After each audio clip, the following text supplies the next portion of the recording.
போகின்றேனென நீ பல நூறு முறைகள் விடை பெற்றும் போகாமல் இருப்பாய்.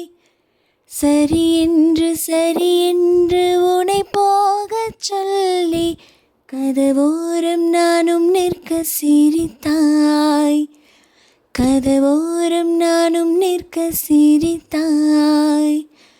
பார்த்த முதல் நாளே உன்னை பார்த்த முதல் நாளே காட்சி பிழை போலே உணர்ந்தேன். காட்சி பிழை போலே ஓரலையாய் வந்து என்னை அடித்தாய். கடலாய் மாறி பின் என்னை இழுத்தாய். என் பதாகை தாங்கிய உன்முகம் என்றும்